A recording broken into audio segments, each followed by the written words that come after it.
રાજ્યના યશસ્વી મુખ્યમંત્રી આદરણીય ભૂપેન્દ્રભાઈ પટેલ સાહેબ, નાયબ મુખ્યમંત્રી આદરણીય હર્ષભાઈ સંઘવી સાહેબને હું હૃદયથી અમરેલી જિલ્લાની જનતા વતી આભાર માનું છું કે જે રીતે 15મી ઓગસ્ટની ઉજવણી રાજ્ય કક્ષાની અમરેલી જિલ્લાના જ્યારે આંગણે થતી હોય ત્યારે અમરેલી જિલ્લામાં એક દિવાળી જેવો માહોલ લોકોમાં જોવા મળી રહ્યો છે.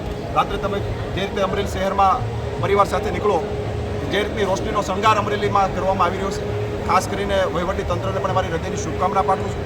આજે આપણે તિરંગા યાત્રા ભવ્યથી ભવ્ય અમરેલીની શહેરની અંદર હજારો લોકોની મેદનીની એક તિરંગા યાત્રા અમરેલી શહેરની અંદર આજે બહુ મોટી સંખ્યામાં લોકો જોડાણ હતા.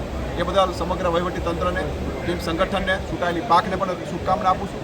સાથોસાથ અમરેલી પોલીસ વડા દ્વારા, પોલીસ વિભાગ દ્વારા એક ખૂબ સુંદર શસ્ત્ર પ્રદર્શનનું એક આયોજન કરવામાં આવ્યું છે. મારે અમરેલી જિલ્લાની જનતાને પણ વિનંતી કરું છું, જે શસ્ત્ર પ્રદર્શનનું આયોજન કર્યું છે, આ પ્રદર્શનની દરેક પરિવાર સાથે, બાળકો સાથે 100% વિઝિટ કરજો. 16 તારીખ સુધી આ પ્રદર્શન ખુલ્લું રહેવાનું છે. મિત્રો, આપને પણ આશ્ચર્ય થશે કે રાજ્ય સરકાર અને કેન્દ્ર સરકાર દ્વારા આપણા જવાનો માટે જે રીતની વ્યવસ્થા કરી આપવામાં આવે છે, આપણા જવાનોને સુરક્ષિત રાખવા માટે જે રીતના રાઇફલો આપવામાં આવે છે, 2400 મીટર જેટલી રેન્જવાળા પણ રાઇફલો એમાં જોવામાં આવ્યા છે. તો દરેક લોકોને પણ વિનંતી કરું છું કે આપણે લોકોએ શસ્ત્ર પ્રદર્શનની પણ વિઝિટ કરવી જોઈએ અને ખાસ કરીને ચેતન કમાન્ડોની ટીમને પણ, ખાસ કરીને પોલીસ વડાને પણ અને કલેક્ટરશ્રી અને વહીવટી ટીમને પણ શુભકામના પાઠવું છું કે જે રીતની વ્યવસ્થા ગોઠવી છે.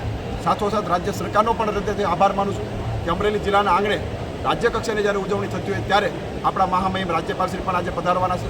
આપણા રાજ્યના યશસ્વી મુખ્યમંત્રી સાહેબ પણ કાલ પધારે છે. એટલે અમરેલી જિલ્લામાં એક અનોખો માહોલ જ્યારે બધું જોવા મળી રહ્યું હોય ત્યારે ફરી રાજ્ય સરકારનો હૃદયથી આભાર માનું છું અને સાથોસાથ ફરી અમરેલી જિલ્લાની જનતાને અપીલ પણ કરું છું કે આપ સૌ લોકો શસ્ત્ર પ્રદર્શનની 100% મુલાકાત લેજો અને સૌ લોકો અમરેલી જિલ્લાની જનતા જે રીતે દિવાળીનો માહોલ મનાવી રહી હોય એ પ્રકારનો સૌ જગ્યા ઉપર માહોલ જોવા મળતો હોય ત્યારે સૌ હૃદયની મારી સૌને શુભકામના પાઠવું છું.